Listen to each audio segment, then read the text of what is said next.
ఊపిరి pattern continue కావాలి. ఇది there is scientific study proves రకరకాలుగా మన ఋషులు మునులు చెప్పింది ఇప్పుడు సైన్స్ కూడా ఓకే అని ఆమోదించినది చెప్తున్నా. Very very important. First is ఈ ఊపిరి ఏదైతే మనం రిథమిక్ గా చేస్తామో there is a connection between your heart and the brain. ఆ బ్రెయిన్ కనెక్షన్ కూడా చల్లబడుతుంది. సో టెన్షన్ లో ఉన్నప్పుడు ఏమి అని ఆవేశంగా తీసుకొని అవసరం లేదు, మెల్లగా రిథమిక్ గా తీసుకోండి. 5 times in, hold, 5 times out. 1 2 3 4 5 hold, 1 2 3 4 5 out. ఇలా రిథమిక్ గా చేసుకుంటే ముందు టెన్షన్ తగ్గిపోతుంది, యాంగ్జైటీ పోతుంది. యాంగ్జైటీ పోవాలి అంటే బ్రీదింగ్ రిథమిక్ చేయాలి.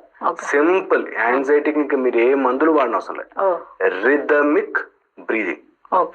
మందులు వాడే వాళ్ళు ఆపమని చెప్పట్లేదు, ఇలా ఒక వీడియో చూసి అలా ఎప్పుడు మారదు. బట్ మీకు మందులు కూడా పనిచేసే విధంగా ఈ ఊపిరి పని చేస్తుంది, గుర్తుపెట్టుకోండి. So rhythm, first thing rhythm of the breathing, ఇది వెరీ ఇంపార్టెంట్. సెకండ్ వచ్చేసి డామినేషన్ ఆఫ్ ద నోస్. నువ్వు నోటితో గాలి తీసుకుంటున్నావా ముక్కుతో గాలి తీసుకుంటున్నావా తెలుసుకోవాలి.